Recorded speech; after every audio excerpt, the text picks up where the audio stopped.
Hello, everyone, and welcome back to the last day of the Secret of Scarlett Cove. Today is Chapter 7, and we're going to find out how it all ends. Chapter 7 is called Sacrifice. 4 days had passed since the attack, and the whole town of Chincoteague was up in arms. The island citizens demanded justice for the terrible wrong that Brent Chilsen had committed, some even suggesting that he be charged with attempted murder. Attempted murder might be a little too strong, wouldn't you agree? Lieutenant Reeve asked as he took his place behind his desk at the Coast Guard station. Across from him sat Ranger Host and Mrs. Timmons. Behind them stood the local district attorney who'd be prosecuting the court case, and a lawyer from out of town whom Chilsen had hired to defend him. The man might be arrogant, self-centered, and a total waste of oxygen, Reeve said, but he's not a murderer. When we finally reined him in, he was drunk as a skunk, barely able to walk a straight line. The group nodded in agreement. Chilsen had no past record of criminal behavior, and up until the bridge incident was considered to be by most an upstanding citizen and a shrewd businessman. So what will my client be charged with? The lawyer pressed. Well, the lieutenant said, examining some papers on his desk, the Coast Guard has him breaking enough of our regulations to keep him locked up for some time. Let's see. Operating powered vessel while under the influence, reckless endangerment, destruction of property, speeding, take your pick. On top of that, there's a possibility of charges such as assault with a deadly weapon, criminal negligence, and hit and run. Trust me, the local sheriff will have his own list. Reeve pointed at Ranger Host and Mrs. Timmons. As legal guardians, you guys have to decide how far you want to carry this thing. Civilian matters are outside of military jurisdiction. Motioning toward the man standing behind Mrs. Timmons, he added, the district attorney's office will handle those matters. Keep in mind, Chilsen's lawyer interjected, that my client is very sorry for the trouble he caused. Trouble? Trouble? Ranger Host rose to his feet and turned to face the advocate nose to nose. Your client repeatedly tried to run over my child and her friend with his speedboat. They could have been maimed or killed. You call that trouble? The man lifted his hands. Mr. Chilsen feels terrible about what happened and is willing to accept responsibility for his actions, to a degree. After all, your daughter did harass him on several occasions. My daughter is 11 years old, Host thundered, trying to keep his anger in check. She attacked your client with words. He attacked her with a 4,000-pound, 22-foot powerboat. Lieutenant Reeve jumped to his feet. Mike, sit down, please. You'll have your day in court. There's not a jury in the country who won't convict him of whatever we choose to charge him with. Let the law handle this. Do you hear me? The ranger stood staring at the lawyer for a long moment. Then, with a groanish sigh, he turned and settled back into his seat. You're right, Jake, he said. I'll let the law take care of Chilsen. It's just that... I understand, the lieutenant said softly. We all do. Dusty and Alex entered the room, trailed by the apologizing ensign who'd been assigned to keep them busy while the meeting was taking place. The two smiled at the gathering. Then Alex cringed slightly, moving his hands to the white bandage wrapped tightly around his head. Ouch, he said. Smiling hurts. Dusty giggled and hurried over to the window where a model ship with towering masts and waving flags sailed proudly in a display case. What are you guys doing? She asked. We're just trying to figure out what to do about Mr. Chilsen, sweetheart, Ranger Host said. What do you mean? Well, the Coast Guard is going to hold him responsible for breaking some of their maritime laws, and we need to figure out what charges to bring against him for putting you and Alex in danger. This man from the district attorney's office is here to help. So why don't you and Alex... No, Dusty interrupted as she studied the stately lines of the sailing ship. Her father blinked. What? No, Daddy. What are you talking about? The girl turned. I don't want you to charge Mr. Chilsen with anything. The occupants in the room gasped. But, sweetheart, I don't want him to go to jail for what he did to Alex and me. Dusty, the man tried to kill you. I know, the girl responded quietly. I was there. Well, then why don't you want him charged? He did something very, very bad. He was drunk. Yes, and operating a high-speed powerboat under that condition, and it just happens to be that that's under the law, against the law, to say nothing about running down a fishing boat with 2 people in it." "I know, Daddy," Dusty said. "Mr. Chilsen was wrong, and he should be punished." Turning to the man sitting behind the desk, she asked, "Is it okay if Alex and I decide what happens to him? After all, we were the ones he was trying to hurt." Lieutenant Reeve thought for a moment and then shook his head. "Well, you can talk it over with your parents, but keep in mind, Dusty, that Alex and you can put the man in jail for a very, very long time." Dusty nodded. "Can we see him?" Mrs. Timmons rose to her feet. "Dusty, maybe that wouldn't be such a good idea." "It's okay, Mom," Alex said, lifting his hand. "We talked about it, and there's something we want to do." Ranger Host studied the face of his daughter for a long moment. "Sweetheart, what are you saying?"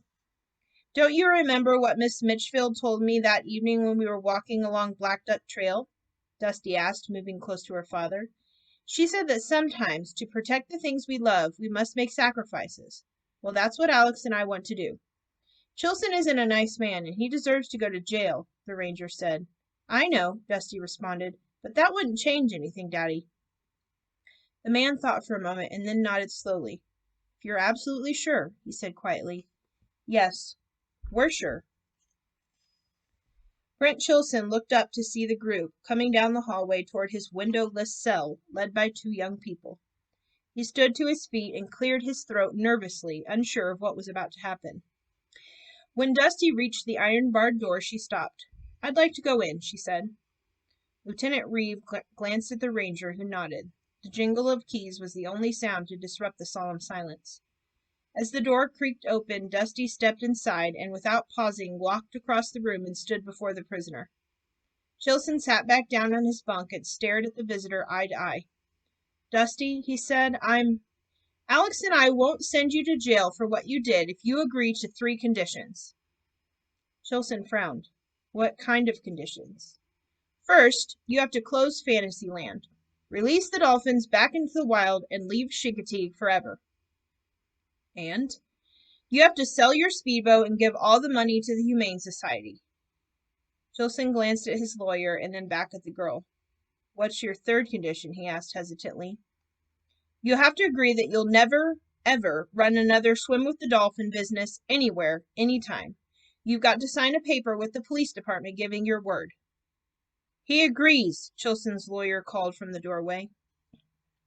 Chilsen shot his attorney a keep silent look and then studied Dusty's face. "If I agree to these conditions, you won't bring charges against me for what happened at the bridge," he said. "That's right, but you've got to promise, because the police will be watching you wherever you go, Mr. Chilsen. They'll put information about you in their computers, your picture, what you did to Alex and me, everything. It's called a record, and you'll have one. Alex talked with his neighbor who's a sheriff in West Virginia, and he said that he'd help us. Every police officer will know about you and what you did." Chilsen leaned forward and spoke so only Dusty could hear. "Listen to me, you little brat. Do you think I'm the only person in the world who wants to run a dolphin operation?" Dusty looked at him in the eyes and spoke just as softly. "Do you think I'm the only kid in the world who wants to stop you?" Chilsen frowned and then leaned back until his shoulders rested against the wall. "You've got yourself a deal," he said. Turning to the others waiting outside the cell, he called out, "I agree to the girls' terms." Motioning toward the lawyer, he ordered, "Write something up. Make sure it's all legal and they can't come after me later if they change their minds." Then, facing Dusty once more, he said, "Looks like you won, kid." No, sir," she said. "I didn't win. The dolphins did." With that, she turned and walked away. Mrs. Timmons sighed deeply as she steered the loaded green Toyota over the bridge linking Chincoteague with Osateague Island. She and Alex had decided to drive around the refuge one last time before turning the vehicle westward and heading back to Cypress Hill. Their vacation was over. Tomorrow, Mrs. Timmons would return to her job as librarian at the college, and Alex would settle back into his small-town life with neighbors Shane and Alicia Curtin to keep him company. The 2 performed this drive-around one last time ritual each year on the day they left, filling their minds with the delicate beauty and peaceful splendor of their refuge treasure. "I had a great time, Mom," Alex said as he watched pine trees and meadows move slowly by his open window. Mrs. Timmons glanced at her son. "I'm just glad you survived it," she said with a shiver. Alex nodded. "Well, I've got to say that this particular vacation was a little more interesting than our others, but I'm okay. It only hurts when I do this." He twisted his face into an evil grimace, lifted bent fingers up to his cheeks, and let out a monster snarl. His mother laughed out loud. "Then you have my permission not to do that." She was still giggling when she guided the car into the Woodland Trail parking lot and set the handbrake. "Don't be too long," she encouraged. "We've got a lot of miles to cover." "I know," Alex said, slipping out of the vehicle. "There's just something I need to do." Mrs. Timmons settled back into the car seat and closed her eyes, letting the nature scene air and soft sounds of the forest wash over her. Then, remembering her son's monster face, she giggled out loud to herself. Alex had called Ranger Host earlier that morning, and the man had said that Dusty was out exploring as usual, but he wasn't quite sure where. Alex knew exactly where. Now he hurried down the trail, looking for the half-hidden path leading through the trees. When he found it, he followed it, chuckling over the dire warnings hand-painted on the signs nestled in the tall grass. The sun was warm.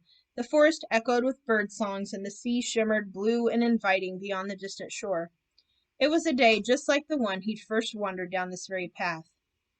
As he approached the hidden inlet, he heard laughter and the splash of water. Moving slowly, he lifted the last branch separating him from the cove and smiled. Dusty was out for a swim, paddling within the protective arms of her secret sanctuary. Nearby, tied to a log resting on the narrow shore, bobbed a brand-new, all-metal fishing boat with a shiny motor and a handsome paint job. Alex grinned broadly when he noticed that Dusty had given her craft a name. In bold letters, she'd written across the stern, "Alex." He was about to step into the clearing when he heard Dusty call out, "Come on, you old sea monster, you can't hide forever." Alex looked around. No one was there but him. "You're just being shy. But I know you want to play. You enjoy playing, just like your sister." Alex blinked. Whom was she talking to? Suddenly, from the depths of Scarlett Cove, a dolphin burst into the air and arced over the laughing swimmer. With a mighty splash, it landed back in the water, sending up a sparkling fountain. Then it swam to the girl's side and nuzzled her with its long nose. "Stop that," Dusty giggled, playfully pushing the animal away. "You know I'm ticklish."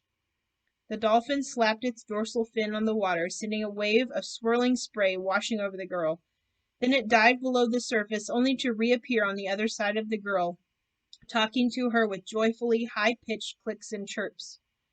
Alex remained hidden behind the branches, transfixed by the scene. Other flippers appeared throughout the little cove, breaking through the ripples before slipping down again as the dolphins swam around and around the laughing girl. Dusty called to them with affection and admiration and teased them with splashes and giggles.